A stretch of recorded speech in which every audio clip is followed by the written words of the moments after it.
Okay, next week kita ada test ya. You tahu kan you ada test in the third week? Puan, agak-agak tahu tak ada test? Yes. Agak-agak testnya pasal apa agaknya? Kayun? Test ni pasal apa Taklah, test kita nak pasal apa next week? Kita dah belajar apa? Kita dah belajar what is the roles and function of the board which you have presented. And kita dalam roles and the function of the board ada banyak tu, ada 6 functions of the board, and I have asked you to present 5 matters. We have gone through 4 matters. Kita ada keep and maintain the register, approve and reject the application for registration, hold disciplinary proceedings, conduct examination, prescribe scale of fee, and also to regulate the professional conduct and ethics, as well as role of registered valuers, appraiser, estate agents, and property managers. So these are basically the function of the board of valuers, appraisers, estate agents, and property manager. Kita dah go through week 1. And yesterday we have gone through who are the registered valuer and what are the requirements to be registered valuer, and we have gone through also into the code of conduct and ethics for registered valuers and appraisers. Okay, with that two knowledge that you have acquired during last 2 weeks, agak-agaknya lah kita nak test pasal apa je? Cua? Semuanya. Aswi, ni nak semuanya? You nak test dalam masa 2 jam semuanya? Okay, panjang-panjang. Saya boleh bagi je. Saya belum buat soalan test, so saya tanya you all. Soalan mana yang you all nak buat sebab saya tanya. Cua, cepat. Objektif ni. Apa dia objektif? Apa untuk cua? test punya kan? Apa dia? You tanya untuk test punya skop kan? Ya. Uh, Saya cakap tadi, you dengar ke tak dengar? So what's the Actually, scope? I missed out. Okay, what's the scope that you have gone through? What are the knowledge that you have acquired during last 2 weeks, including yesterday? Chua, Tian, Wan. Okay, cepat cakap. Chua, saya belum record lagi ni. Apa knowledge yang you dah tahu? Sementara you pakai phone, you jalan sana, jalan sini, saya tak tahu lagi pergi mana. But I know you're not time duduk depan laptop. Yeah, ethics and code as registered valuer. Okay, there was Rule yesterday. of board. Bobiat. Lagi? Lagi. Duties of registered valuers. Basically all the registered valuers things. Yeah. Duties of registered valuer? Ada duties lah? Duties. Apa duties of registered valuer? Ada lah sikit-sikit semalam. Okay, Nazri. Nazri, kita nak test pasal apa minggu depan? Agak-agaknya lah. Saya bagi peluang ni. Nazri tak ada? Masuk tak pergi mana? Ada. Cepat cakap. Kita nak test pasal apa? Kita nak test 1 jam ke? Kita nak test 2 jam ke? Kita nak test 1 hari ke? 4 hari ke? Tak, kita kena test 2 jam saja paling maksimum. 1 jam je duk test. Boleh. Sejam. Tak dengar? 1 jam. Tak berapa dengar lah. Ada orang boleh dengar ke apa Nazri cakap? Okay, Sui jom. Kita nak test pasal apa? Sui jom. Boleh test qualification? Qualification? What is qualification? Qualification ah? Qualification of what? Of the registered valuer. Qualification of registered valuer. Have you gone through the qualification of registered valuer? Ada sikit saja kan? Okay.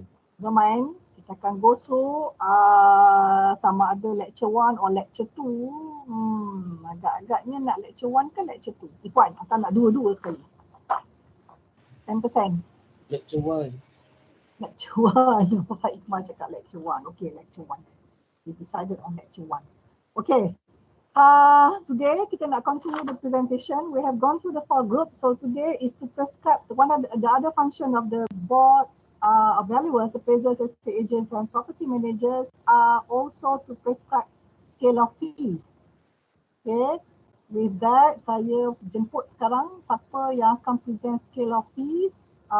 Amira, Alisha, Nur Wahida dengan Lavinia. Please.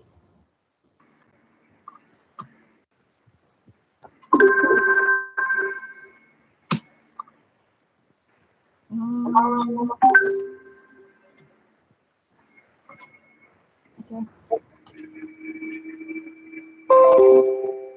Tak, tengah-tengahkan dia tu. Full screen tak? You on, boleh nampak tapi you kena tarik sikit biar dia tak duduk tengah-tengah tu. Tak, bukan full screen. Okay. By the way, you are baca instruction ke tidak? Instruction cakap apa sebenarnya? How many slides do you have to present? 5. 5. There's supposed to be 5, but then to include everything. Kan you tahu semua. You tak fokus. Semua benda you nak bagi. Then you tak. Okay lah. So we have better knowledge of it. Right. Okay, come. Silakan. Kenapa present gambar ni? Sekejap. Okay. Okay. Right. Please. Assalamualaikum. Boleh start ke Doktor? Boleh start. Assalamualaikum and very good morning to Professor Dr. Surveyor Wano Azriati and my fellow friends. Today my group would like to present about one of the functions of the board, which is to prescribe scale of fees. Okay. This function is under Act 242, Part 3, Section 10, Subsection E, to prescribe from time to time with the approval of the Minister the fees payable under this Act, including the scales of fees to be charged by valuers, appraisers, estate agents or property managers for professional advice or services rendered. Okay. These functions also under Rule Part 3A, Rules 25F. Any person whose application for registration as a valuation appraisal or estate agency firm has been approved shall, within 99 days of the date of notification under Rule 25E, pay the registration fee as prescribed in the third schedule. Failure to pay the registration fee within the period stipulated under paragraph 1 shall be tested as a withdrawal of the application by the applicant, and no application from the applicant shall be considered before the expiry of 1 year from the date on which the previous application was approved, provided that the board may consider an application received before the expiry of the aforementioned period if it is satisfied that the failure to pay the registration fee was for sufficient cause and reason. The board may, at its discretion, reduce or remit the fee for registration as a valuation appraiser or estate agency firm for any years or years if it is satisfied that there is sufficient cause and reason. Next. This is third schedule. They have Part A, Part B and Part C. For Part A, fees for valuer, appraiser, estate agent, probationary valuer and probationary estate agent. For Part B, fees for proprietorship, partnership and body corporate, and Part C include a fee for directors of... For what, Wahida? Part B is meant for what? For company, for company, yes, for your practice, for the firm. Part A is for individuals. Okay, sambung. Next. Okay, now I will explain for the fees for examination. In Part 5, Rule 40. Okay. The fees for the board's examination are as prescribed in the fee schedule. So any candidate who has not paid the fees shall not be allowed into the examination center. The candidate who withdrawing from the examination, which can do any time but not within the 4 weeks before the said examination, they shall forfeit the 50% of their fees. And the candidate who withdrawing within 4 weeks of this said examination shall forfeit 100% of their fees. And for the candidate who absent, the whole examination shall forfeit all their fees, and producing medical certificates acceptable to the board which certifying that they incapable of sitting for the examination due to illness. So the whole and the part of their fees will be returned to them. So this is in the schedule, third schedule for examination, which we can see valuer, estate agent, and so on.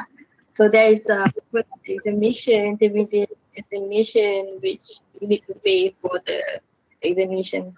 Valuers exam siapa yang conduct, Amira? Valuers exam. Board conduct yang mana? Board. TPC. Ada 3 exam tu kan? Valuers exam, estate agents exam, and TPC. Valuers exam is conducted by whom? Conducted by Amira! Exam masalah tak dengar lah ni. Siapa yang conduct exam untuk valuers? Pak Iqmal? RISM? RISM, yes. It's conducted by RISM for the board. So the estate agents exam, siapa yang conduct? Ikhwan? The board. Tapi tak tahu macam mana. Yes, the board. Estate agents is solely by the board. What about TPC? Is conducted by whom? Aswin? Aswin? The board. By the board. Yeah. Last time we used to have another organization, another body that also conduct the TPC together with the board. Which organization is that? Amira? Amira, you yang present. Macam mana present sebab kita tak tahu ni? Last time the board used to have a co-exam with another party. With whom? Pak Iqmal, TPC, but now it's solely by the board. Pak Iqmal? Yes, Doctor. Last time, I did mention during the class, when we talk about TPC, it was once conducted by the board together with another body, not solely by the board, but now it's solely by the board. Which organization is that? Alamak lupa. Alamak lupa. Yang kedua pun saya tak pernah dengar. Wahidah? Yes, Doktor. Saya tak ingat lah. Tak ingat. Lepas tu, apa yang you all ingat sambil dengar ni? Syuzan? Yes, Doctor. Which body that the board co-join the to conduct the TPC? We used to have that, but now it's solely by the board. Which organization is that? Suzanne? Cakap tak cantik, Ustaz. You didn't jot down and you didn't ingat. Itulah. Puan, boleh ingat? Doktor tak mention pun sebelum ni. Oh ya ke saya tak mention? Mana boleh saya tak mention? Saya boleh tengok balik. RISM? RISM, yes, we have RISM. The only body yang come together with the board is always RISM. Ahmad Nazri ada ke? Ahmad Nazri, are you here? Ahmad Nazri? Ada. Okay,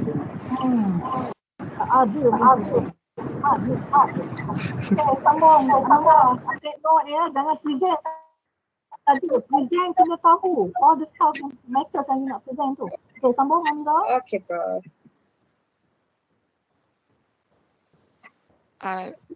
This function also under Rule Part 7, Rule 48. The scale of fees to be charged by the registered valuers, appraiser and estate agent for professional advice or services rendered should not be more than those prescribed in the 7th schedule. The value specified in the 7th schedule shall be deemed to be the total amount undertaken under one specified instruction. So in the schedule of fees, it has stated the fees for valuation, property management, and estate agency. So for the first one, I will explain for the valuation. Number one is fees payable by LA under the LSC for valuation report. So this is used for land acquisition cases, which in LSC 1990 in the section 40 that is regarding the LA's award. So this is the amount of the award that have been categorized from 1 ringgit to 1 ringgit. So on the right is the fees that LA need to pay to the valuer. For awards that is more than 1 million, the fee is minimum at 3,500 plus the fee that based on this rate. So all of these fees does not include the disbursement for negotiation and court of attendance. The second one is the fee for capital valuation. For some, yeah. Amira and all the class, reverse balik. Number 1, the valuation fee for land administrator. This is for the land acquisition case. Take note semua ya, saya nak cakap ni. Nanti kan pula saya cakap pula. Okay. For the valuation untuk land acquisition case, Pahang, Negeri Pahang has actually come up with a separate fee. How much they want to pay to the valuer, right? So if you can go to your next slide, Amira. Okay, the fees shall be based on the amount awarded by the district land administrator. But it is different for Pahang, and other states are following suit as well. So I would like you to find out what is the fee determined by the PTG of Pahang in the case of land acquisition. Boleh? This group, Amira, Lavinia, and Wahida. Okay, saya akan tanya next week untuk land acquisition case as far as the state of Pahang is concerned, and few other states also dia ikut untuk that state of Pahang as far as the fee for land acquisition is concerned. Boleh faham tak apa yang saya cakap ni? Okay. Untuk follow this prescribed fee by the board, they have their own scale of fee. So saya tak tahu macam mana which one previous, I don't know. Because when we talk about land is whose matter? State. Land is state matter. So I think they go on that statement that land is state matter. So that's why they determine the cost, the fee to be paid to the valuer in respect of land acquisition in Pahang. So I would like you to find out how much is the fee charged paid by the PTG of Pahang. And I'm not sure about other states but see a few states have been following suit as far as the state land acquisition fee is concerned. Okay, can we move? Next slide, Amira. Boleh faham tak yang lain? Minyao, you faham tak apa yang saya cakap tadi? Yes. Susan, are you with me? Yes. Apa yang you faham, Susan? The Pahang have, for that acquisition case, the Pahang have its own fees. It's not same as stated here. Just now they presented. Why? What's the rationale of them doing that? Because valuation is the profession rule is under the board. So why they have to intervene the professional fee? Sorry, Professor, I can't hear you clearly. I said because why must Pahang intervene the fees to be paid to the valuer as far as land acquisition is concerned, because valuation is a profession. The valuation fee is regulated by the board. But why does they intervene? What made them feel that they can intervene? Why? Because the land is state matter and land acquisition is by state. Yes, state. Okay, thank you. Move on, Amira. Okay. For the second fee is for the capital valuation for submission to Securities Commission, the Central Bank of Malaysia, and Plant and Machinery Valuation Services. So this Amira, is tak sebut plan, ejaan dia sama macam plan tapi dia sebut plan. plant. Okay. Plant and machinery, bila plant bukan plan dah jadi pokok. Plant jadi logi dan jentera. Plant and machinery. Kalau sebut plan dia dah jadi pokok. Kalau sebut plant it become logi. Okay, dalam bahasa Malaysia logi dan jentera. Okay. Ambon. So this is clearly for the issue of securities or for the plant and machinery, which usually the valuer will go conducting an inspection and get a detailed survey of all the physical assets. So this is the rate of the fees that is based on the value of the property. the minimum fees that valuer will get is 2,000 ringgit per property. So next is the fee for other capital valuation or rating valuation that based on the improved value. So this is the rate for the fees that based on the value of the property, and the minimum fee is 400 ringgit per property. So in this slide, it shows the rate fee for rental and renting based on the annual rental of the property. Same as just now, the minimum fee is also 400 ringgit per property. And the fifth is the fee per holding for mass valuation services that use for LA. Before this, actually, I don't even know what is mass valuation is. But based on what I searched, mass valuation is just Apa dia mass valuation? Buat banyak-banyak. Macam if there is many similar properties, then all of these property must be valued for the same purpose, but at the same date, which is usually being used in taxation. Which taxation are you referring to? Are you saying that for stamp duty they use mass valuation services? They do mass valuation? Maybe. I ketuk you kan. Tadi you cakap stamp duty ada sama date ke? You know what stamp duty is kan? Stamp duty is meant for what, Amira? When do you pay stamp duty? Really not well. Bila masa you bayar stamp duty, Amira? Ini semua benda tak ingat. Macam budak kecil. Budak tadika 5 hari dia boleh dia lupa. Ni teruk pada budak tadika ni. When you purchase the house. When you purchase the house.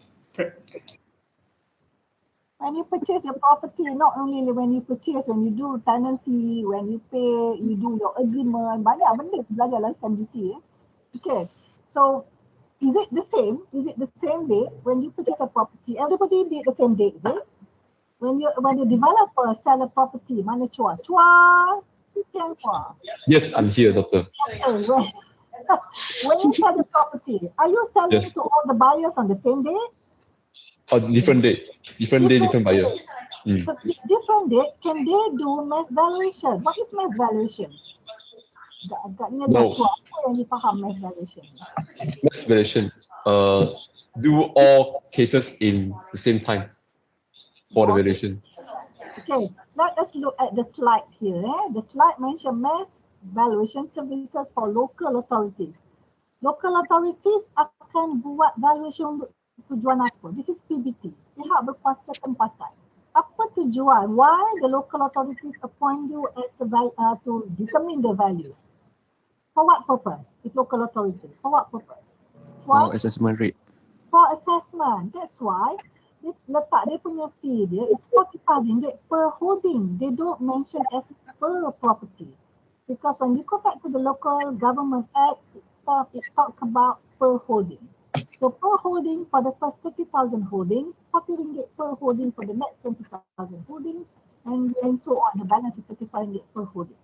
And these fees is inclusive all costs except for additional claims for attendance at objection meetings and judicial bearings. Maknanya, dia akan masuk semua kali. 45 ringgit ni termasuk dia punya inspection, termasuk dia punya all costs incurred for banners, for whatever that you, office, whatever that you incur as far as mass valuation is concerned. Because when you do the rating, the date is bila tarikh rating.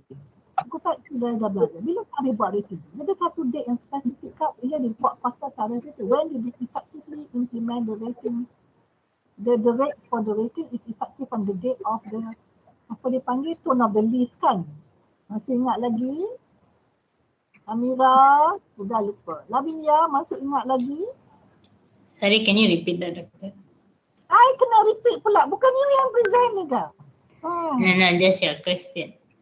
When you do the valuation, there is a term that we call it tone of the lease. Masih ingat lagi apa dia tone of the lease? When you do the valuation, tone of the lease dia bila? When the... Apa bila Lavinia? What is tone of the lease as far as rating is concerned? Macam mana belajar lepas tu dah tinggal semua nulis balik kat Puan Zai tu. Buat apa kat Dr. Zai tu? Cepat, Google. Cari tone of the list sekarang. Macam lah you on. Dapat? Tone of the list. Aswin. Wahidah. Dapat? Tone of the list.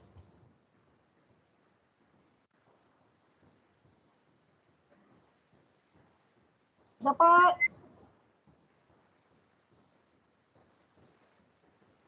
Tone of the list dapat? Adibah? You dah baca tone of the list. Apa dia tone of the list? Faziana? Ada depan komputer ke tak ada depan komputer ni? Dapat? What is tone of the list? Minya, what is tone of the list?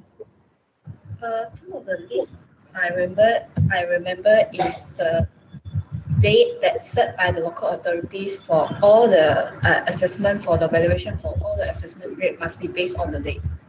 That specific date.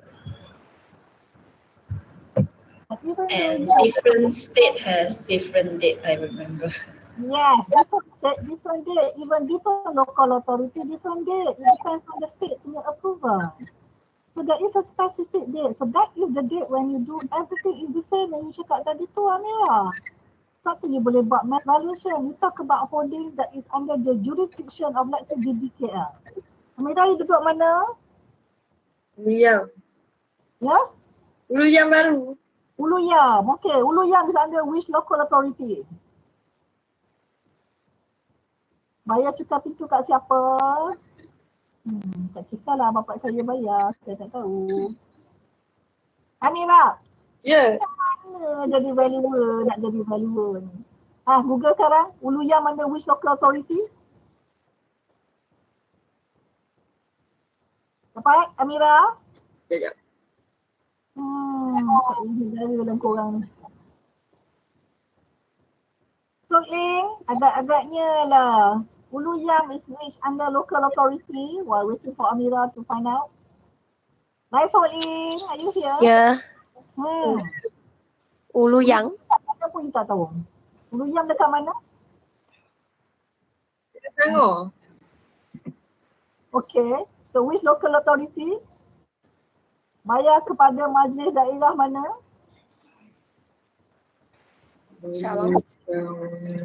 Salam. Salam. Uluyam is under Salam, is it? Masya. Selangor. Ain'ni. Uluyam is majlis daerah mana?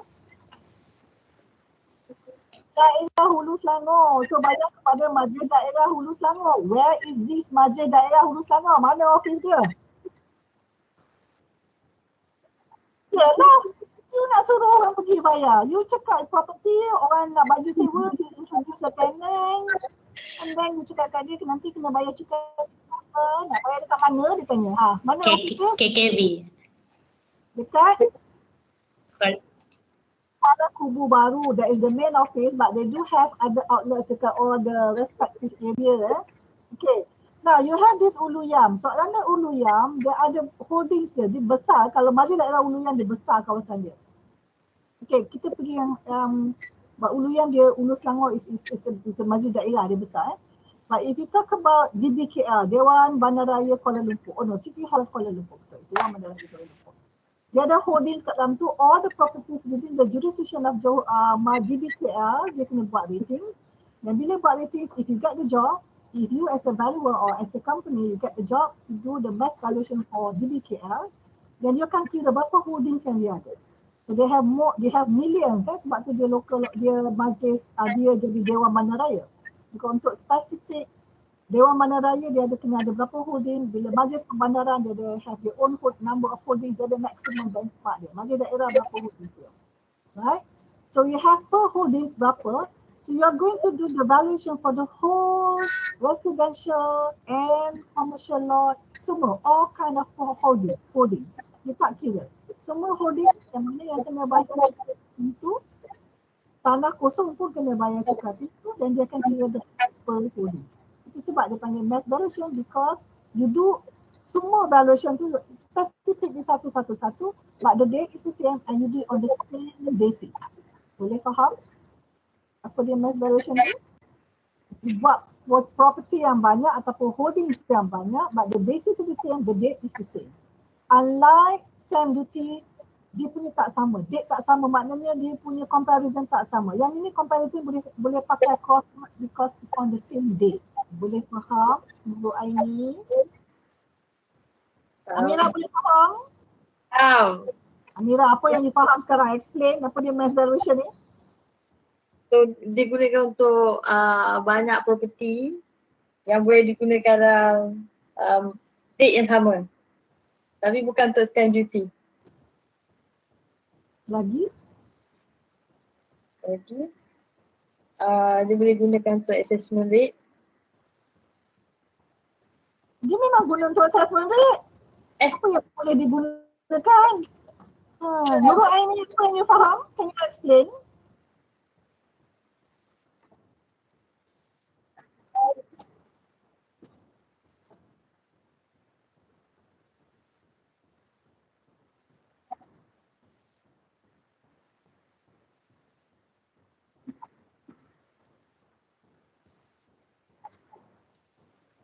Okay, betul.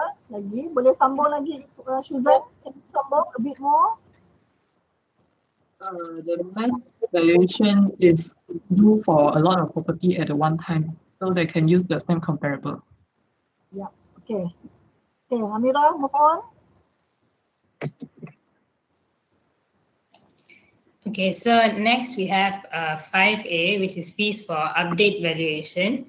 This is where a property has already been valued, but now maybe because the financial institution wants an update of the value to assess maybe the adequacy of the collateral, so they don't need the full valuation report. So for update valuations, the fees payable will be at a minimum of 15% of the appropriate scale of fees, or 400 ringgit per property, whichever higher. Then fees for revaluations will be a minimum of 30% or of the appropriate scale of fees of 400 per property, whichever higher. And then 5C is fees for retrospective valuations, which is basically valuing for properties of a past date. So fees up to 10 times the scale of fees can be charged depending on negotiations with the client. And then this will not apply to land acquisitions. And like you see here, it has to be at least 5 years from the current date. Lavinia, any yes. particular reason why it's not applicable to land acquisition valuations? Why? Go back to the basic land acquisition. When is the date for land acquisition? It should be between the form N, I think. Huh? Apa? You only siapa land acquisition? Bekas ni happy kan? Date of gazette apa dah? Yeah, the This one? Gazetted under section 8 Section 8 or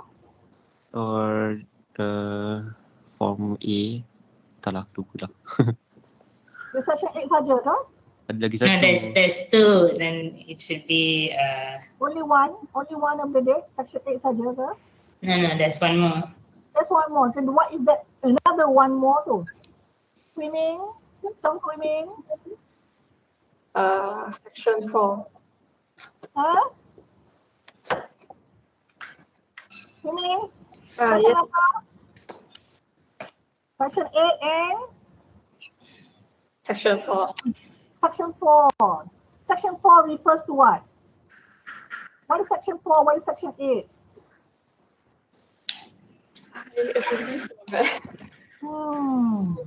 Macam mana nak datang TPC ni? Lavinia, what is section 4? What is section 8? Section 4 is the Amira, what is section 4? What is section 8 in relation to Land Acquisition Act? Section 4 is preliminary notice.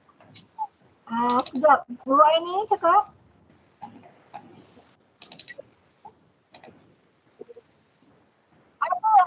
preliminary notice. Ada term yang nama preliminary notice, is it?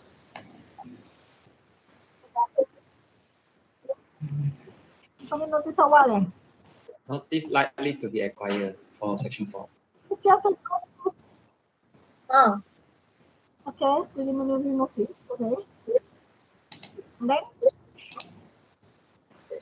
section 8.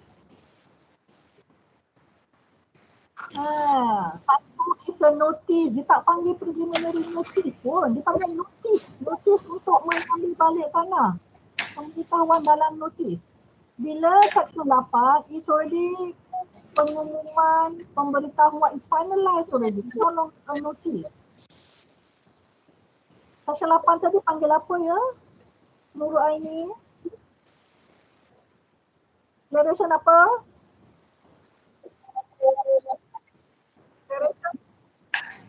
Declaration ni bahasa Malaysia dia panggil apa?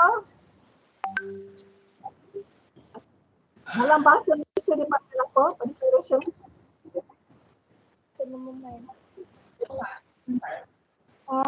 It's already istiharan. Suka tu boleh buat tu sendiri. Okay, satu is notice, satu is istiharan. Istiharan is already finalized. Kedua dia panggil declaration. Mana satu notice, dia tak ada notice awalan, notice akhir. The term is, I'm not sure whether dia tukar lah. Masa maintain, it's just notice. Notice to acquire and then you go by declaration to acquire. Okay. Why dia tak boleh go for retrospective valuation as far as that, apa retro dia sebenarnya? Apa yang dia faham berkenaan dengan retro ni lah Bina? That means that you are valuing for a time that was long before. You are valuing backward. You bring benda yang sudah. You are now in 2021, they ask you to value in 2019, 2018 dan tu. Benda yang dah sudah. Retro means reverse balik. Right? But as far as land acquisition, it cannot be retro. Can it be retro land acquisition? No.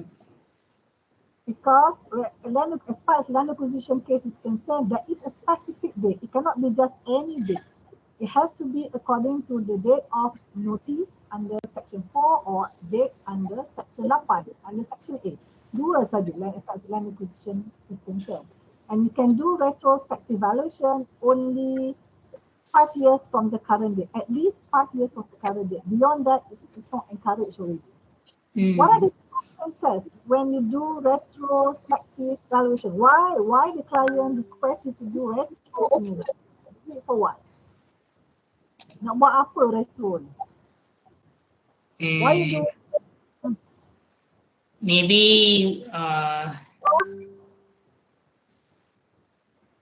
Maybe something to do with like family when they finally divide.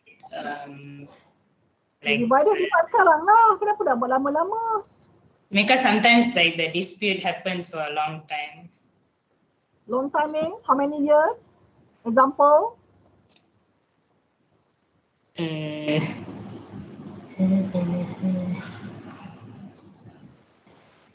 don't know, maybe 5 years. Maybe like 5 years the thing was going on. Sorry? For what purpose? Like maybe like the claim on land between like family members, for example. So so now when they finally settle it, they need to value based on the past price. Okay, for the members, tak strong lah. Even can explain why do you need retrospective valuation? Agak-agaknya lah. Ikhwan, why you need to reverse the valuation date? Sejujurnya tak tahu. Agak-agaknya kenapa? Okay, nanti Lavinia cari yang ini. Semua benda saya tak boleh bagi jawapan. Dia yang present, you should know better than me. Okay, continue, sambung. So next is additional claims. So you can actually also claim for, apart from all the things presented just now, you can claim for like cost of printing, traveling, just other expenses, and then also like negotiations, attending meetings, you can also claim for that. Yeah. Yeah. And yeah, basically. That's it. Yeah. That's it. Next.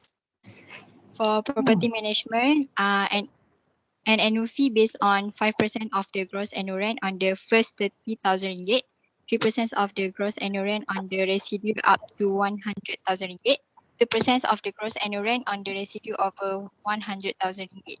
For additional claims, the cost of printing, plans, copies of documents, lithography, travelling and other expenses actually incurred, a fee of 150 ringgit per hours or 800 ringgit per working days of 8 hours for negotiations, attendance at meeting with solicitors, consultant or authorities, a fee of 200 ringgit per hour or 1,000 ringgit per working day of 8 hours for giving evidence before judicial bodies. Right. Okay, so for estate agency, there are a few different categories. The first is sale or purchase. So for this one, for land and buildings or even other services like sale of companies and all, the maximum fee is 3%.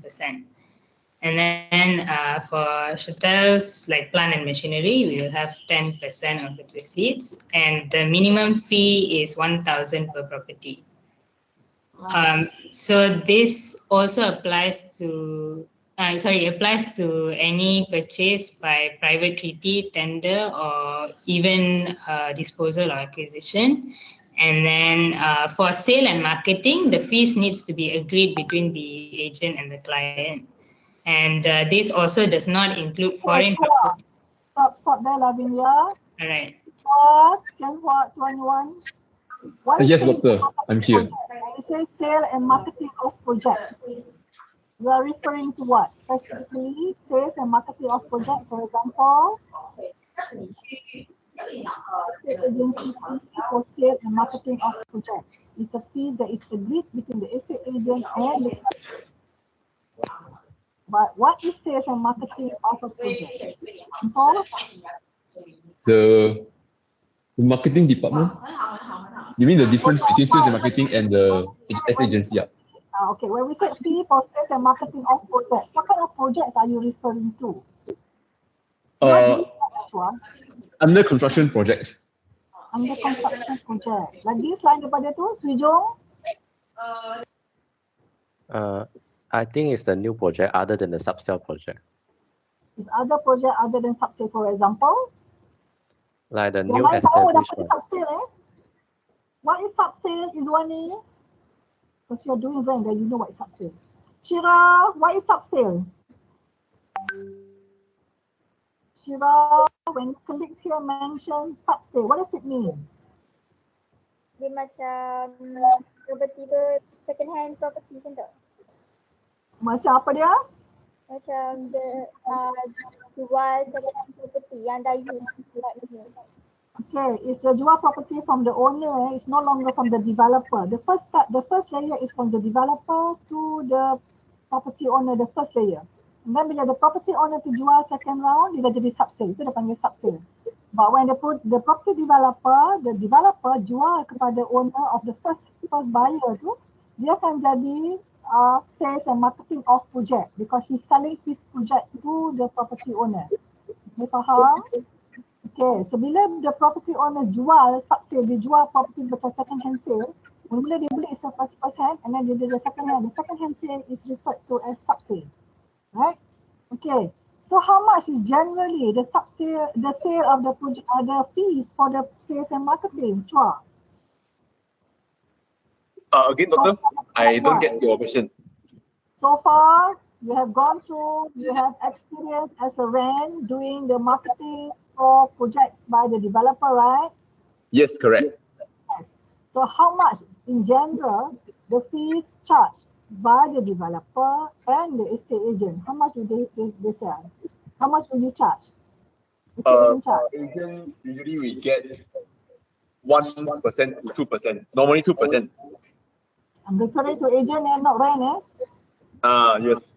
Are you sure agent charge only 2%? Because the fee for the sale biasa adalah 3% maximum. Project marketing, are you sure you charge only 2%? Okay, for the agency, they usually give 5% total to the agency, and then under the agency, they total up, they distribute like. In general, the fee for the sales and marketing is much higher. It's about 5%, especially in the current situation where it's difficult to get buyers. Yes. If you go down to Johor Bahru, kita ada Forest City. They can even give you up to 10%. They can give you 15% pun boleh because they cannot get buyers. So they are offering a very lucrative, very good percentage as far as sales and marketing fee is concerned, because there is no control on the percentage. It's up to the developer and the estate agent to agree. But other than that, you are abide by this maximum fee of 3% as far as in the context of land and buildings. Lain-lain services juga adalah 3%, land and machinery lebih pada 10% of the proceeds cheaper. Boleh faham? Boleh Amira? Amira, boleh faham tak? Ya. Apa yang you faham? Untuk subsale. Subsale? Jangan saya explain dulu. Lavinia, apa yang you faham? So for sales and marketing projects, usually the charge will be higher because there's no regulation. It depends on the developer and the agent. In general? So in general, it will be maybe 5% or higher, 10%, etc. So quote tadi case mana yang higher? Sorry? Saya mention tadi, saya specifically mention Forest City. Forest City. Where is this Forest City? In Johor. In Johor. Okay. Compared to the subsale, what is subsale? Subsale is where the sale is between the property owner and to someone else. It's not between the developer to the owner, to the first owner. Okay. So for that, how much is the fee? For that one, it's 3%. Maximum. Okay, move on. Okay, so the next is for lettings. So if you look at this table, if the tenancy is up to 3 years, the fee is 1.25 months gross rental. And then it increases and then it stabilizes at 1.75 months gross rental. And then you can see if it exceeds 5 years, it's actually 1.75 months gross rental plus 0.25 months rental for every additional year. And the minimum fee will be 1 month's rental. And for tenancies less than a year, it will be calculated on pro rata basis. So it's proportionate to all the people involved. And it won't be applicable to serviced offices or apartments. Okay, next. So rent reviews can be 50% of the fees chargeable under lettings. And again, like the previous ones, you can claim for additional claims like cost of printing and traveling and media advertisements. And the important note here is that all of this has to be mentioned before to the client. It cannot be added later. That's all I think from us. Ada soalan? If you all take note, as far as estate agency is concerned, the disbursement you can claim, but you must get the concurrence of you must get the agreement, the consent from you must get the agreement by the client before you can proceed to claim the disbursement. So that's the reason why before you proceed with the marketing of a property, you will first have to firm up with your client how much is your fee and how much can you claim for your disbursement. Because as far as valuation is concerned, it's very straightforward. You don't have to get their consent. You can just submit the claim, reasonable one, as long as reasonable one for the valuation purpose, and then you can claim. But for the estate agency, disbursement is you have to get the concurrence, you have to get the agreement by the owner. Okay, thank you to the group. Can I move to the next group? Regulate the professionals, conduct valuers and agents only because we don't have property managers in the roles here. Muhammad Izzat, Muhammad Afiq, and Nur Izwani. Thank you to this group. Take note ya apa yang saya dah komen tadi, Lavinia, Amira and Wahida. Okay. Okay, thank you. Okay, next group. Mana dia? Zat, ada tak? Afiq? Zat, Ada. Okay, silakan. Tunggu Wani. Wani nak present slide tak? Share lah dulu screen. Wani share screen. Okay. Okay, silakan. Okay, Assalamualaikum and very good morning to Prof. Dr. Suraya Wan Azirati binti Hilang. Lah sebut, okay, Binti Wan Abdul Aziz. Penat dengar. Next. Sambung. So today we're gonna present about rules and regulation, rules and ethics. So first we're gonna go through about act, and then we going to explain about the rules that relate to this act. First is the Registration Value and Appraiser Act 242, which is section 19, valuation practice. First is subject to the provision of the act, registered valuer or appraiser who has been issued with an authority to practice by the board should be entitled to practice his profession and shall be authorized to undertake valuation for all land and building and all interest therein, including trees, crop, and church, and tree, and so on. And then valuation of land and building and all interest therein required for feasibility study, project management, and court proceeding and other purposes. Next. Okay, now for the section 20 is a restriction on the registered appraiser. A registered appraiser is authorized to undertake work subject to total capital value and upon term and condition fixed by the board and from time to time with approval of the minister. And then the total capital value is deemed to be total amount undertaken under one specific instruction. And then board may restrict the practice of the registered appraiser to a particular state or state. Next. Then for the section 21, the restriction on the valuation practice itself. The first, no person shall, unless he is a registered valuer or appraiser and has been issued with authority to practice under section 16, to practice or carry on business or take up employment under any name, style, or title contained the word valuer, appraiser, land economist, property consultant, and equivalent thereto.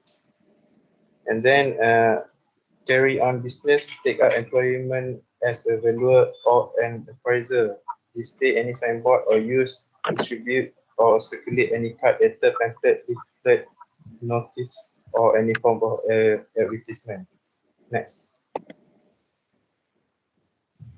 Undertake for a fee or other consideration any of the work enumerated in section 19 or be entitled to recover in any court any fees, charged, remuneration for any professional advice or service rendered as a valuer or appraiser. And then the provision relate to restriction of valuation practice in subsection 1 should apply mutatis mutandis to firms. Next. Apa mutatis mutandis? Mutandis is necessary change, not change the main point. Macam mana?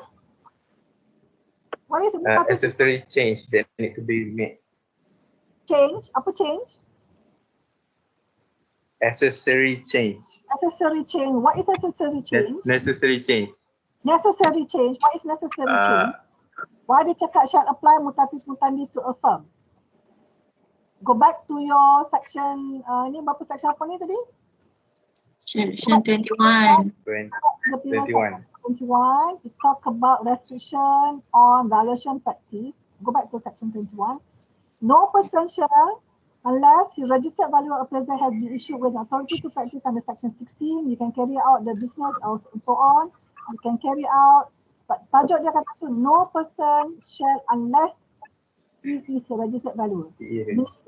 only a registered valuer or appraiser that has been issued with an authority to practice. Bukan setakat registered valuer saja dia kena has, bukan ada and dekat situ.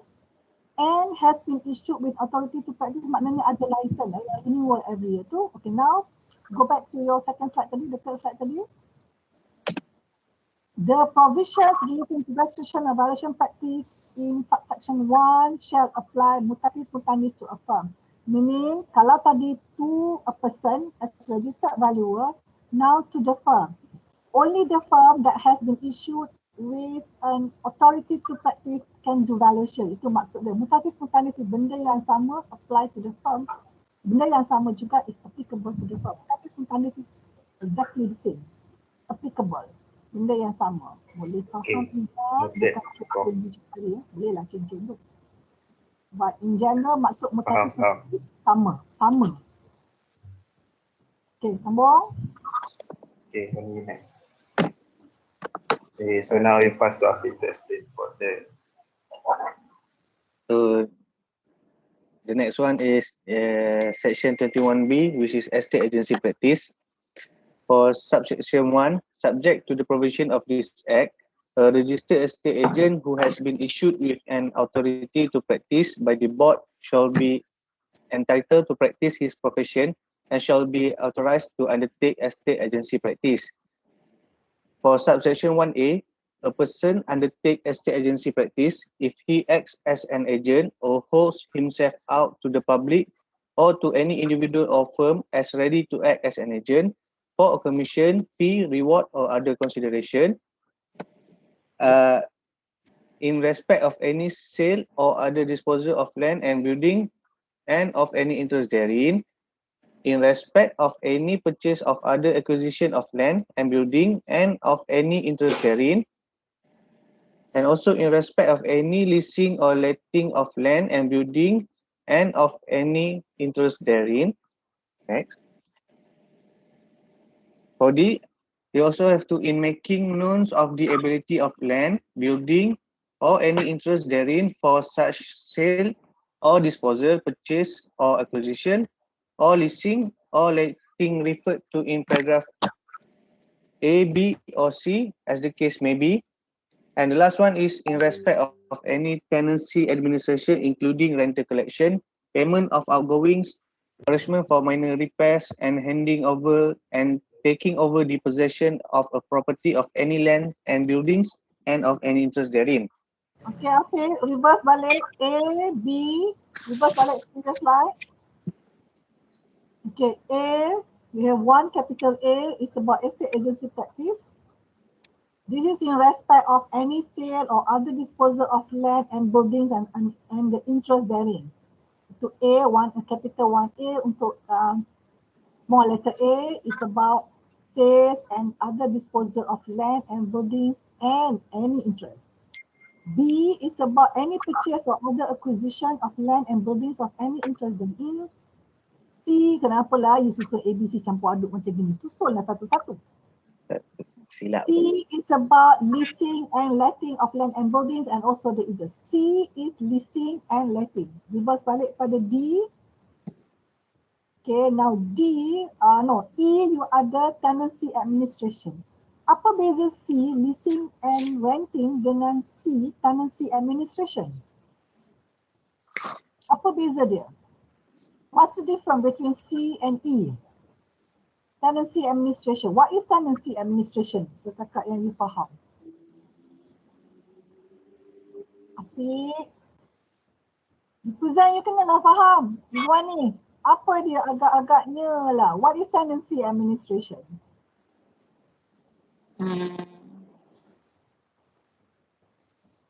Cepatlah. The owner administration. The owner of the building, the administration of the owner. The owner of what? Tak faham. The owner of? The owner of the building. The owner of the building lagi? Apa kena mengenai the owner of the building tu? Kalau leasing bukan the owner of the building. Okay, League 1. New League 1. What is tenancy administration? I guess the main difference Kenapa you is pergi dekat Minyao punya speaker ni? saya punya mic suara rosak. Okay lah. I think the main difference between the C and E is leasing and letting is one-time service, while tenancy administration is got duration one, continuous service like maybe for 1 year, something like that. Right. So basically, when the estate agent role is to introduce a buyer or as per the A, small letter A, or introduce a tenant for renting purpose. For leasing sebab dia more than 3 years. Anything less than 3 years is become renting. So when they introduce a tenant, they can charge 1 month rental. Betul kan? Tadi dah tengok on the fees tadi kan untuk estate agency fee. But now the board already move forward, we have allowed this estate agent to do tenancy administration. It's not property management because those days rental collection, payment of outgoing semua, this can be done only by the property manager.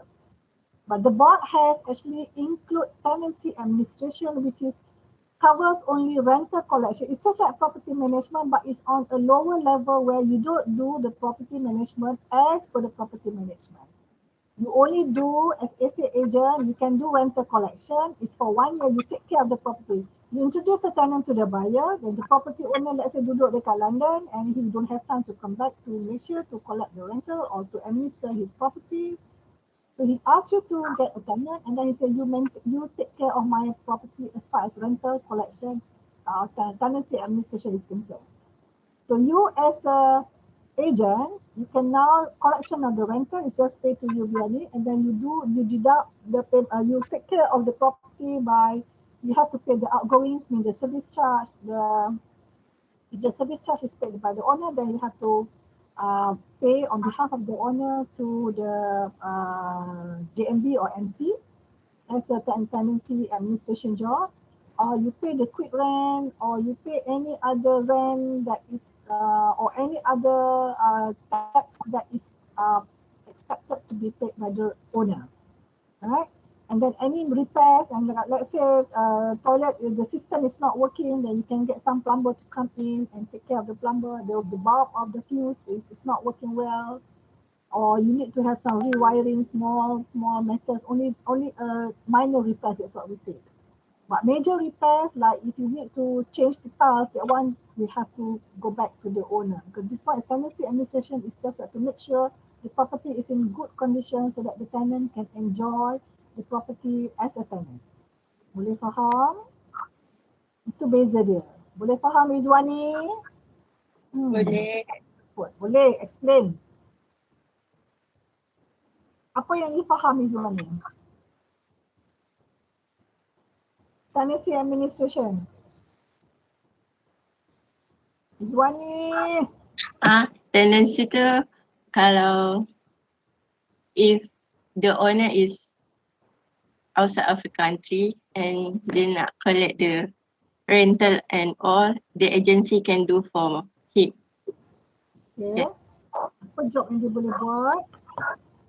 Dia boleh take a quick rent payment. Quick rent? Can rental collection. Lagi? Payment of outgoings. Example, what are the payment of outgoing?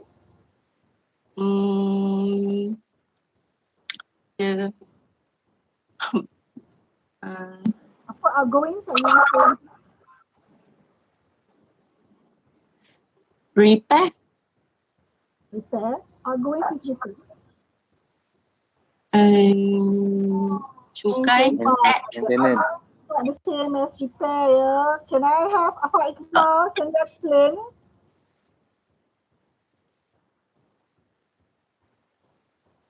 Pak Iqbal, what is tenancy administration? As far as your understanding, what do you understand? What is tenancy administration? Pak Iqbal, are you here in the class or you dah duduk je pergi mana lah tempat lain? Aswin, can I have you to explain apa yang you faham tenancy administration? To put it in simple terms is that you give responsibility to somebody else to manage your agreement. Who is that somebody else? It could be a firm. It could be a firm. It cannot be somebody else. It has to be estate agent lah. Yeah, that's what I meant actually. How do I know that's what you mean? You have to be specific. All right. Okay. So tenancy administration. So tenancy administration is where you pass the responsibility to managing your property to an agent. Come again? You panggil managing ke? Do you do management? Okay, maybe not managing. Maybe taking care of. Come again, Doctor? It's not correct. The term is not correct. Okay, sambung balik, start balik. Okay, so tenancy administration is where a responsibility of taking care your tenancy is being given to an agent where you are not there to do the job or the duty. What kind of job So, are you asking them to do? To the upkeep of the property, for example, if let's say any little repair, so the agent can take care of it. Let's say you are not in town and that responsibility is being taken by someone else, which is usually the agent, so that whoever is in the property for the tenancy can enjoy the property as it's supposed to be. Okay. Lagi?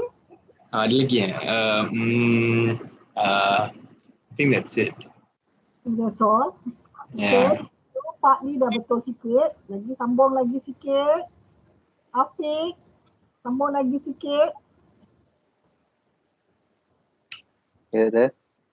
Sambung apa dia tenancy administration? You yang present. What is tenancy administration? Saya faham sikit. Apa yang faham? So, practically, tenancy administration means they can continue to trade from the premise until the next due. Macam Lik Guan cakap tadi. Apa yang saya cakap? Lik Guan cakap tadi. Okay, apa yang Lik Guan cakap? Okay. Lagi? Tu je lah boleh. Apa yang Lik Guan cakap? Apa yang Lik Guan cakap? Ni betul lah. Apa yang you faham? Apa yang you faham is apa yang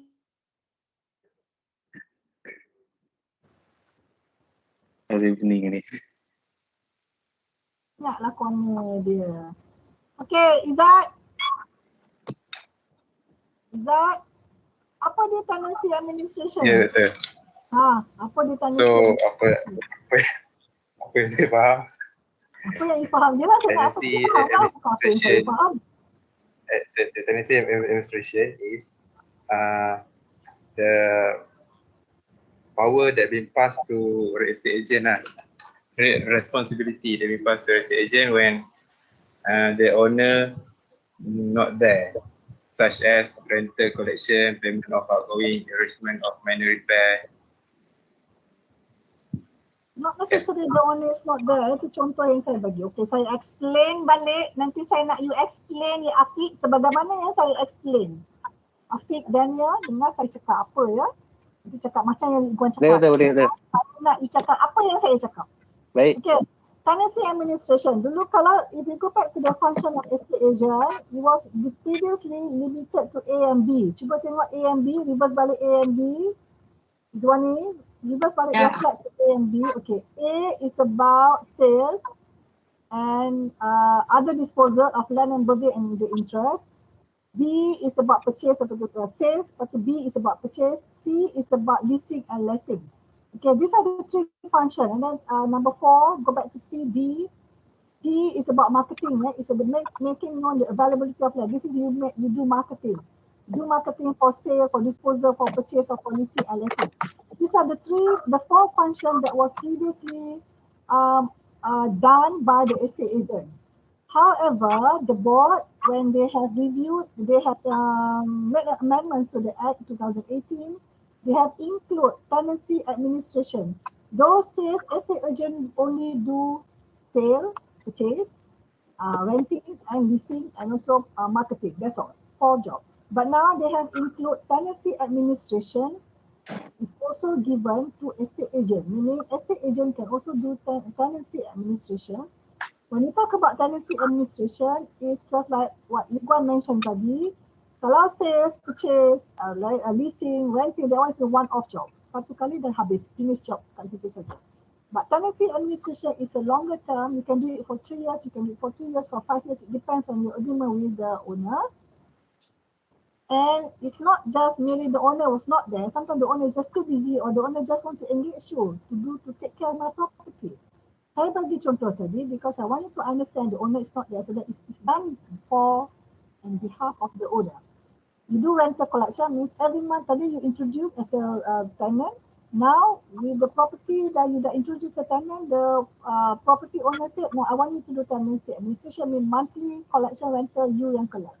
You collect the monthly collection rental. Anything to do with the service charge you have to pay. Kalau kata service charge is property by certified property, you have to pay for the security or you have to pay for the services yang lain under the service charge tadi. Then you will deduct from the rental that you receive. You take care of the rental tadi, then you manage the property. You dapat 1,000 per month, yang kata kalau monthly kena bayar $60, then you deduct, then you pay direct to the JMB. And then if tenant complain, katakanlah ada minor repairs, for example, bulb lampu terbakar ataupun toilet is not working, you cannot flush the toilet, then you can call the plumber, you can call the electrician, as long as it's a minor repair. Not to change the tiles, itu dah jadi major repair. Kalau you nak buat change tiles, you nak buat repainting of the wall, if that's what the tenant want, then that one is considered as major, no longer minor repair. And you are not given the consent to do more than just a minor repairs. Your job as tenancy administration is only limited to rental collection, payment of outgoings, and do minor repairs of the property that you were given that is given to you by the property owner. You faham? Previously, tenancy administration is by property manager only, but now it's extended to estate agent, but it's limited to not doing a property management, but you're doing tenancy administration. It's just to take care of the property so that the tenant can stay there in a good, good condition property. Boleh, Afiq? Saya cuba. Now explain apa yang you faham. Okay.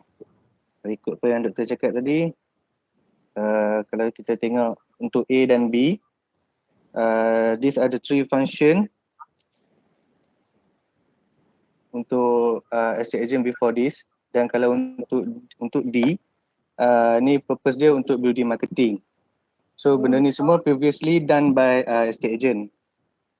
ABCD ya? Yeah, ABCD. Okay, now. So bila board dah review semua, so board includekan untuk estate agent tenancy administration punya job. Okay. So perbezaan antara leasing dengan tenancy administration ni, tenancy administration can be more than 2 or 3 years. Okay, can be 1 year, can be 2 years, can be 3 years. Yeah. Any duration as long as agreed by the owner. Okay, lagi? So for tenancy administration, you can do the rental collection, like when the owner said you have to pay for other services. For the example, if you pay 1,000, so you deduct with $60 for the JMB. You pay directly to the JMB, and you can only do a minor service, minor repair, such as toilet not working, so you can call plumber, and cannot do a major repair such as change the tile. Okay. Boleh. Boleh. And okay, dah boleh dah tu. Okay, and then subject to subsection 2, no registered estate agent shall carry on property management. So there is a difference between tenancy administration and property management. Dia specific dekat situ Okay, as long as you faham what is tenancy administration, is a lower level of property management and it's just limited to 4 perkara dekat situ. Rental collection, payment of outgoings, arrangement for minor repairs and handing over and taking over the possession of property. That's it. 4 perkara sahaja. Other than that, it has to be by a property manager. Okay, can we move to the next slide? Okay, next for subsection 2. Notwithstanding subsection 1B, the board may permit a registered estate agent to carry on property management if he was permitted to do so before the coming into force of subsection 1B. And So dia tu Afiq, sama macam awal tadi, apa yang awal tadi? board dah, kalau dia beri kebenaran daripada board sebelumnya ada subsection 1B ni, so the agent boleh buat kerja property management. Right. So maknanya before the implementation of the amendment of the Act 2018, it's like this is a new provisions in the Act. So the Act has been approved for the amendment in 2018. So before 2018, if the registered agent has doing a property management, because before this, property manager, property management job are not specified in the Act, right? So that's the reason why the board allows the estate agent who has done a property management before the enforcement of the subsection 1B, which means before 2018, then you can continue. Okay, sambung. Afiq sambung. Sorry, for B, subject to the same conditions and restrictions that the board may have imposed upon him before the coming into force of subsection 1B. Okay. Next. Next.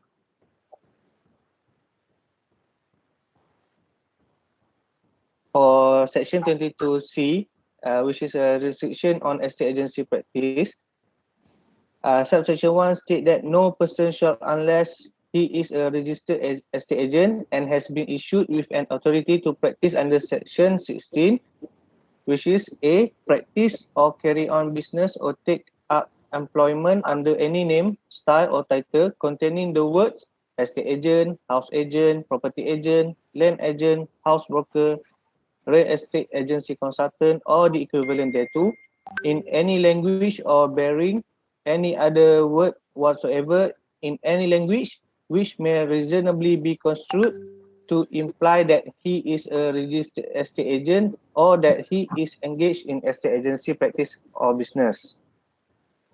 For double A, Broker, why is broker? Why the name is house broker? Can I get Sri Jong? Can you explain? Who is this broker? Sri Jong, Hi. broker ni apa agaknya? I think something like rent lah, but maybe illegal. Yeah, we used to, yeah. It's actually before the Act is enforced, 1981, 1984, and 1984 for the rules. We used to have those yang kita tak panggil agent, kita panggil broker. Broker tanah, broker rumah, okay. So just to differentiate, registered estate agent which become as legal as far as the Act is concerned. So kita name it estate agent, we call it as agent. For those who are illegal, we call them as broker. However, as far as the public is concerned, if you go to the country or you go to a small city, the people in the rural area don't call them as agent, but they used to call them as broker. So that's why we still maintain house broker, even though as far as the acceptance of the public is concerned currently, when we say broker, it refers to non-registered agent, which means illegal. But you cannot, we don't allow you to call house broker, mainly because we don't want you to mislead the public.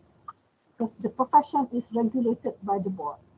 Kalau you broker, walaupun it's illegal, you still can't use the house broker. That's why we limit. If you call a house broker, you must have a license. You cannot just call yourself a broker. because we want the profession of this estate agency be regulated, be taken care by the board as far as the act is concerned. Boleh? Boleh faham? Right, okay, sambung. For double A, carry on business or take up employment as an estate agent. For B, display any signboard or poster or use, distribute or circulate any card, letter, pamphlet,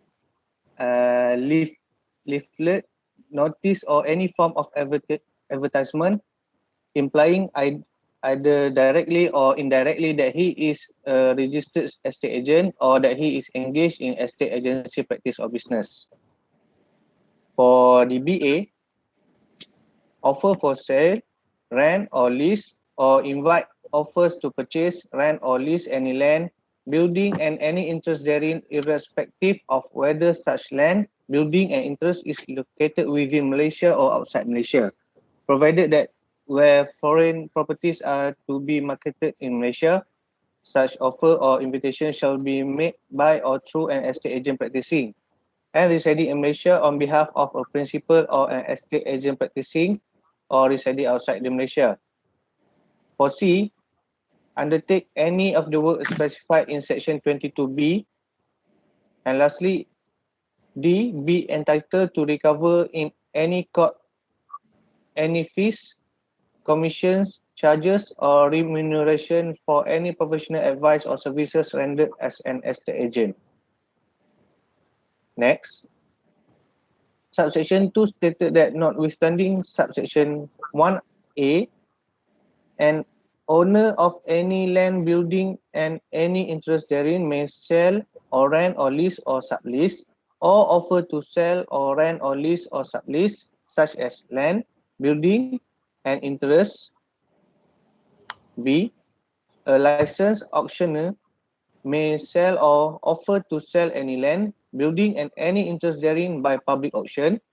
C, a holder of a power of attorney in respect of any land, building and any interest therein acting gratuitous and for no commission, fee, reward or other consideration may sell, purchase or rent or offer to sell, purchase or rent such land, building and interest. And lastly is D, a negotiator may assist the registered estate agent in the estate agency practice.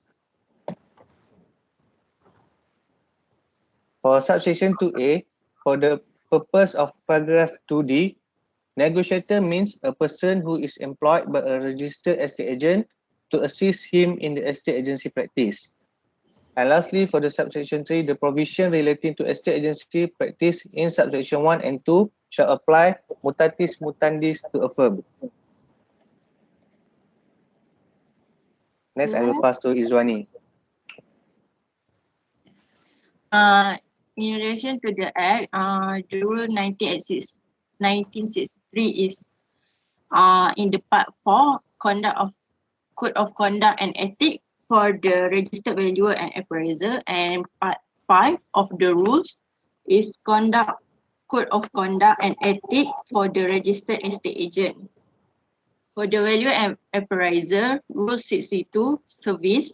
The first duty of every registered valuer or appraiser is to render service to his client and or his employee with absolute fidelity, uphold the interests of his client and the dignity of his profession, and to practice his profession with devotion to the high ideal of integrity, honor and courtesy, loyalty to his country, and in a spirit of fairness and goodwill to his fellow valuer, appraiser, employee and for the estate agent is the Rule 83, Service. The first duty of every registered estate agent is to render service to his client and his employee with absolute fidelity, uphold interests of his client and the dignity of his profession, and to practice his profession with devotion to the high ideal integrity, honor and courtesy, loyalty to his country and in spirit of fairness and goodwill to his fellow estate agent, employee and subordinate. Next, for the Rule 63, For the value and appraiser, the conduct of registered value or appraiser. Rule 63 subsection 1, a registered valuer or appraiser shall act toward his client in all professional matter strictly in fiduciary manner and shall hold as confidential the result and other finding of his work and any report until released from his obligation by his client or until the transaction or proceeding for which the work or report was held or being completed, provided that he shall not deem to commit a breach of this paragraph by reason of his answering any question which he is legally compelled to answer. Subsection 2, his charge to his client shall constitute his only remuneration in connection with the work. Subsection 3, a registered valuer or appraiser shall not render his services where he is in any doubt as the adequacy of his professional knowledge to undertake the work. Sorry? Ada berapa banyak slides lagi? Ada satu lagi. Okay, sambung. Subsection 4, a registered valuer or appraiser undertaking property management shall maintain on risk. Is it subsection or is it under sub-rule? Sub-rule. Sorry. Yeah. Sub-rule 4, a registered valuer or appraiser undertaking property management shall maintain on record a clear statement of the scope of responsibility authorized by the client and shall not at any time except in emergencies such as authority. For the estate agent is the rule 84, conduct of registered estate agent. Sub-rule 1, a registered estate agent shall act toward his client in all professional matters strictly in fiduciary manner and shall hold as Okay, sambung. Sub-rule 2. finding Sub-rule 2. and Sub-rule 2. Izwani, sub-rule 2. Sub-rule, a registered estate agent for any act of the confidence response disposed in him by his client. The conduct of registered estate agent in relation to other registered estate agents should be considered under courtesy and fairness. Izwani, I don't want you to read. When I said present, it has to be your own words. Sub-rule 3, apa maksud dia? The conduct of registered estate agent should be with relation with other registered estate agents should be courtesy, fairness of Apa maksud dia? Contoh dia? How do you explain in a layman's term? The relationship must be fair. Yang ada. Contoh? Fair macam mana tu?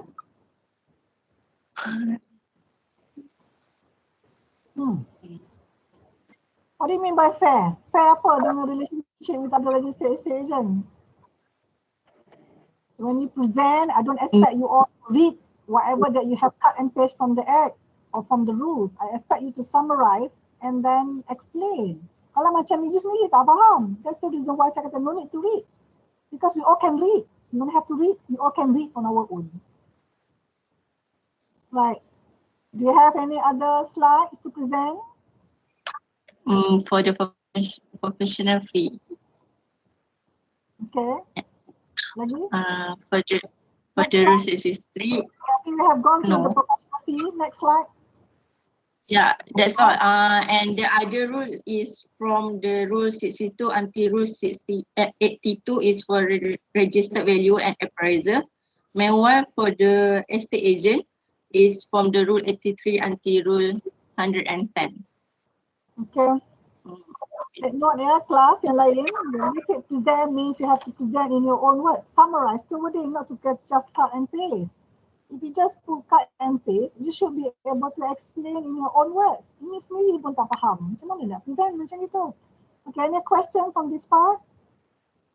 I would like you to take note on this part ya. I will maybe your test will come from this part. Okay, next group. Thank you to this group. Next group. Kita dah tak sempat another group. Okay ni. Role of registered valuer, appraiser, estate agent, property managers. Ain'ni, Chai Sui Jo, and Chan Si Song.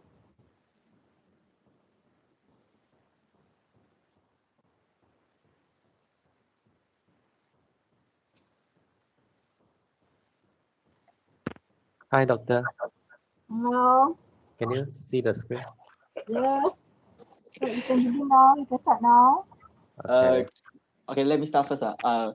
Good morning, Professor Dr. Surveyor 1, Noor Auxiliary, Pindi 1, Abdul Aziz, and all my fellow friends. We are from Group 7, and our topic is about the role of register valuers, appraiser, estate agents, and property managers. Before we want to present our slide, I want to tell things is our slide, the content of our slide is almost nearly the same as the previous group. Which means? Which means same from the same sources. Same sources from the Act 242. Because we have already the valuation practice. We have heard from the previous group, so you can proceed. Proceed. Yeah, you can just skip this one. Sambung lah. Sambung je. Ya, sambung saja. You don't have to explain balik in the section 19. We have gone through this one. Previous group has already touched on this one. And for this one is that's the code of conduct. So what's the role? Because the role we refer to the section 19, and for the rules we refer to rule 62, 63. But the question, there's no such thing as rules. The question is, what is the role of registered valuer, estate agents, and property managers? For the rule, then if we not refer to the code of conduct, then no. But you have the code of conduct in your slides, Chisang. What's your role? The role is referred to the section. Can we go through the role of an estate agent? What is the role of an estate agent? Section 22B. Yeah, what's the role? The estate agent can carry. Do you relate this with the standard? Standard? No, you did not. I did not refer to the standard.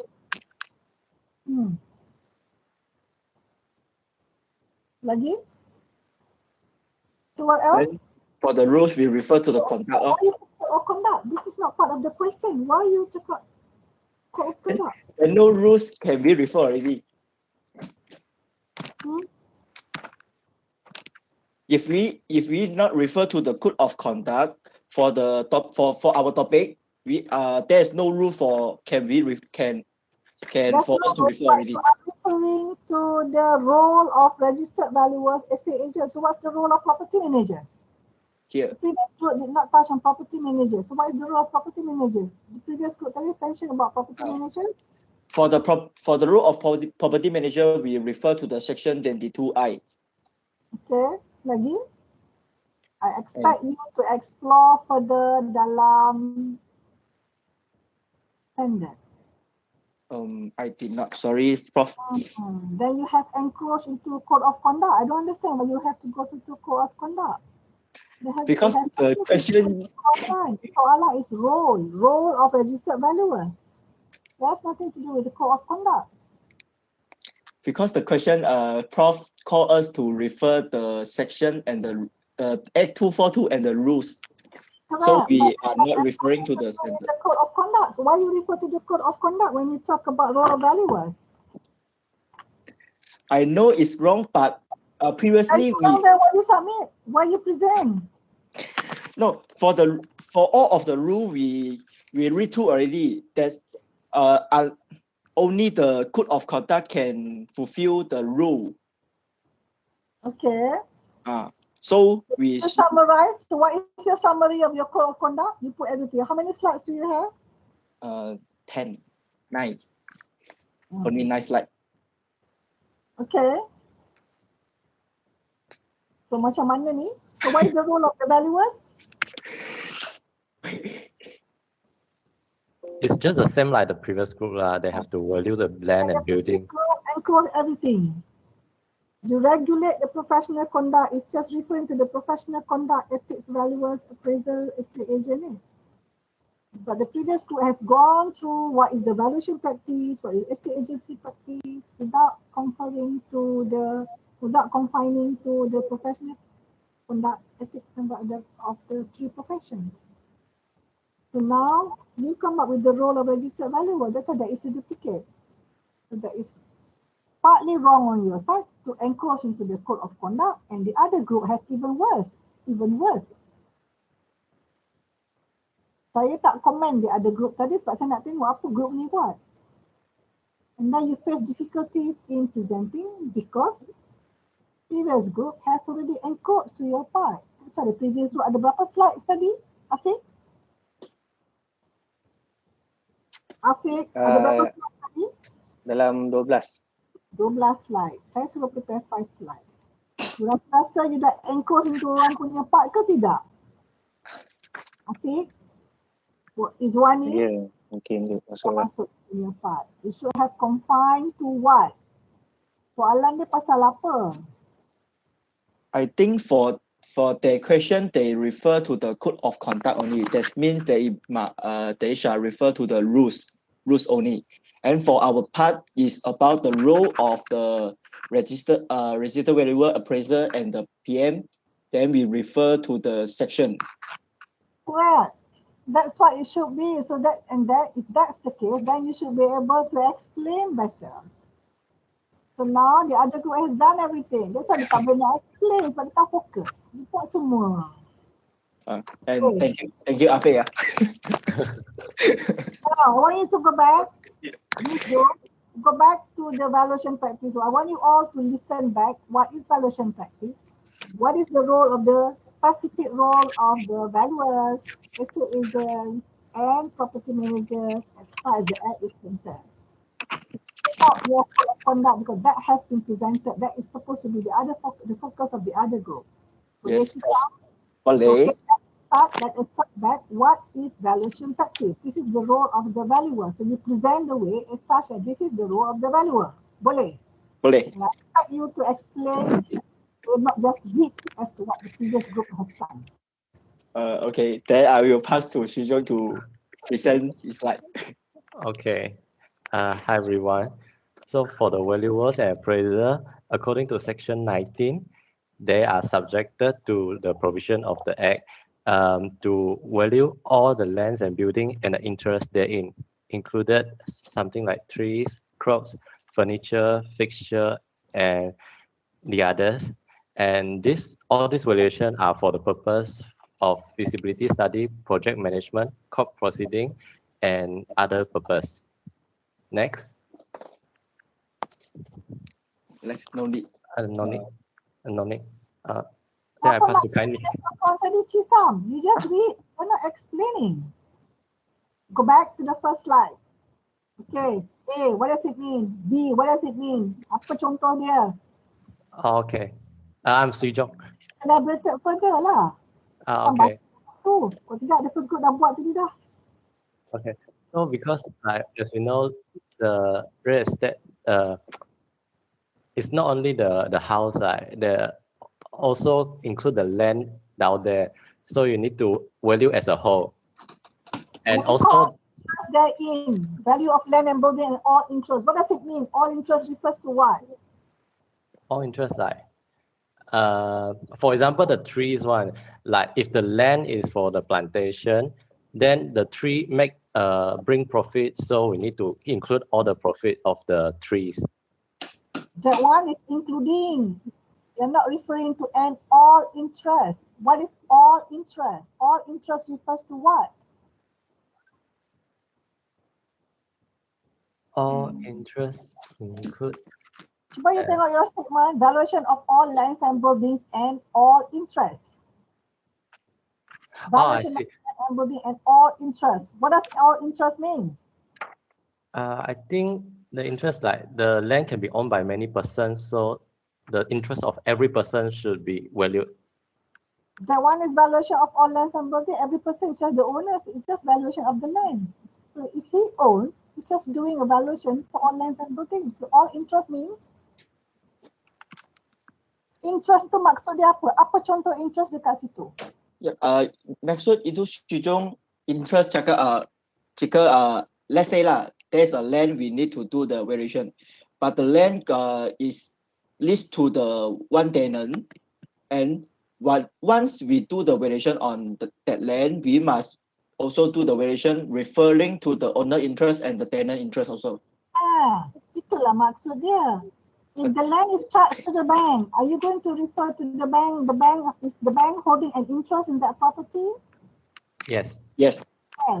So that's why your valuation, when you have a property charged to the bank, you put a clause there, free from encumbrances.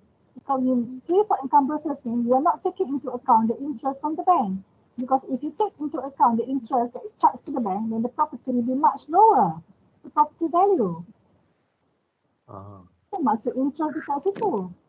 Dan including trees crop, that's why it's just like extra baggage.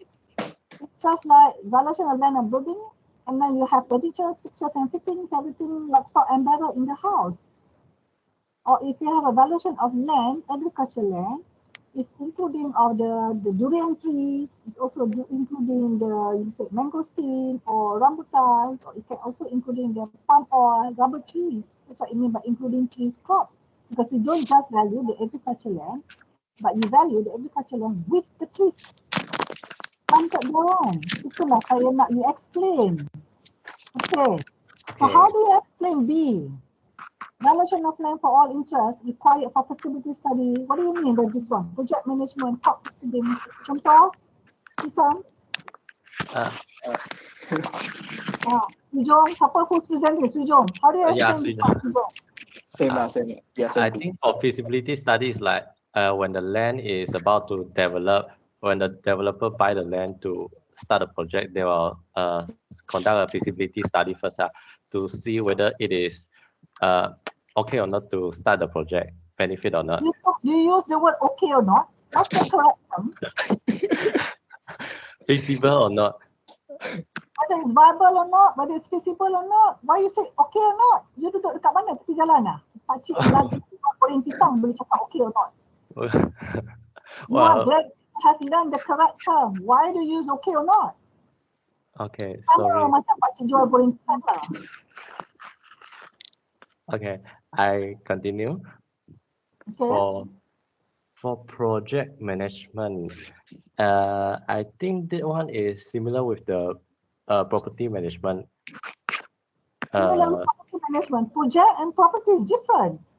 What does property management got to do here? It's mentioned as project management. It has nothing to do with property management. And then project management. Court proceedings, you go back and find out. Court proceedings. Court proceeding, I think it's acquisition. Yeah. Court proceeding is referred to land acquisition. Land acquisition. Yeah, because land acquisition need to go through the court.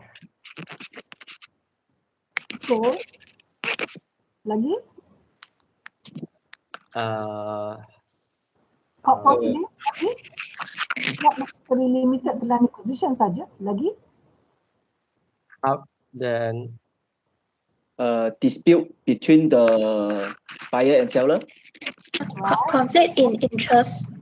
Conflict of interest. How do you explain conflict of interest? Like, for example, in National Land Code, there are a lot of interests, like in how can I explain?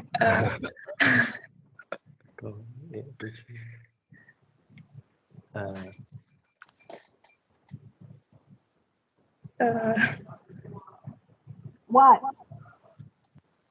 Can we say like the tenant think they have interest inside, but maybe they are tenant at well, so they have no interest inside. So something like this now. They have conflict. So why you go for court proceedings? They are tenant at will. What is tenant at will? With no tenancy agreement. No tenancy agreement. So how do you go to the court if you don't have any agreement? How do you convince the court that you have an interest if you don't have anything to show proof? Some people will say they live there for a long time already, like this. The interest in the title document of title. Example? The owner, the registered owner, maybe they got a lot of owner on the land, and the interest they conflict about the interest. Why they must conflict? Because very clear, you have one set, one quarter, you have 1/5, you have 1/6, everything is already there. So why must you go to the court? Very clear in the title document, you only own 1/5 of the share. So what's the problem then? Like if they want to partition or break the title, the interest, they need to break according to the interest. Okay, so? If they are not satisfied, then they will went to the court. Why are they not satisfied? Because they can engage a land surveyor to do the partition of the land. According to the, it's still according to the whatever the title entitlement that you have in the title document. If you have 1/5, the land surveyor will just measure 1/5 of your land. That's it. So perintah positif. Is it possible the court proceeding for divorce, like maybe dispute between husband and wife, or maybe inheritance? Yes, correct. It's more like it.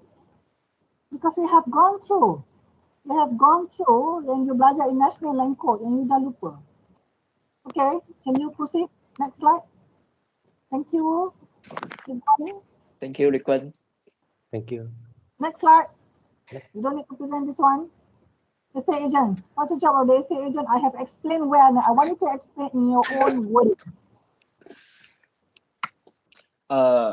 Before the amendment of the Act in 2018, there are only 4 jobs that the estate agent can be done. For example, for the sale and disposal of land and building, purchase or other acquisition of the land and building, leasing or letting of the land and building, and the marketing of land and building. After the amendment in 2018, the Tenancy Administration Marketing of land and building or any interest. Don't forget the interest. Okay. Okay, when you just said the land sale or other disposal of land and buildings, yang ni cukup ke tak cukup ni? Ayat you punya ni memang sales of land and building sahaja? I think left the all interest they in. Macam tak cukup sikat lah ambil ni. Yeah, less. Copy tapi delete separuh.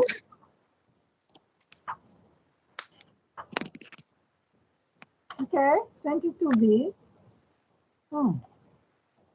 Yeah. Forget about, because it's N of any interest therein. Why you delete that part? Why you summarize on your own? Because there are still 3 different things. When you talk about land and building and any interest therein. Because as far as our National Land Court is concerned, we're not merely valuing the skeleton of the land and building. We are valuing the interest of the property, interest held in the property. Noted. So N, why you delete half? B also you buang semua yang any interest there. Any specific reason why you took out APC buang. Interest? You rasa it's not important, is it? Why you take out the what? I think not important previously but right now after Prof explained, I know that it's very important. It's important. We have gone through that in the National Land Court. Very sad. Okay. Now, yes. Macam tak pernah belajar. Okay, sambung. After the amendment in the 2018, the Tenancy Administration, which is the job of the property management, that can be done the estate agent already. That can be done by the estate agent. But this Tenancy Administration is actually the lower class of the job of the property management. They only can do the lower class, lower level. lower level of the job of the PM, such Okay. as the rental collection, payment of outgoing, the minor repairs such as the plumber, and cannot do the major repairs such as the renovation or the change of the furnishing and the tile. And the estate agent can handling over and taking over the possession. Okay. Move on. Next slide. You don't need this. Okay. Property manager. What are they supposed to do? What is the job of the property manager? The property management practice including the enforcing the term of lease and other agreements pertaining to the property. The lease is introduced, but the lease is done by the estate agent, and now the property manager is just enforcing the term of the lease. The estate agent introduced the tenant and the lessee, and estate agent continue, a property manager continue to enforce the lease, right? Yes. And then you have A, B, C, D sampai I, baca sendiri sajalah. Right, okay. I'm going to stop now. Ada soalan? Tak ada. Thank you, Ada Prof. soalan grup lain? Take note, and apa yang saya komen ya, bila saya kata present means you must know the stuff that you present. You are now in your final semester. You are going out to the market soon, to the industry. When they ask you to present, you can cut and paste, no problem. But you must know what are the stuff that you cut and paste, that you know the stuff, that you know the substance. Not just maybe cut and paste and baca. Right? So everything it has to come from your understanding. It's not just merely cut and paste without understanding what you are doing. Okay? And saya dah comment about the slides tadi tu, the background should be pastel color or black and white, and I think you have improved on that. Ini ada soalan yang lain? Ada soalan? No? Doktor. Yes. Oh. Wait, siapa nak cakap dulu? Ya, Adibah cakap. Oh, okay. Ada tu group kita akan present next week. My group punya soalan tutorial kan? Yes. Semua present. Semua dah dorang sama. present. Semua dah present. So, tak boleh nak present dah. Tak. Semua dah ambil dekat sini. Macam mana tu? Saya tak tahu lah macam mana boleh pusing-pusing macam itu. I will go back and redesign your question, Adibah. Okay. Okay.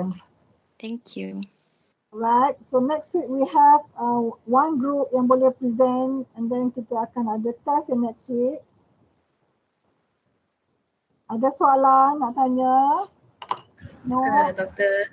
Prof, I got one question. Yeah. So just now, the section 19, one of the purpose for the valuation is arbitration. What does that mean actually? Arbitration means you go for us.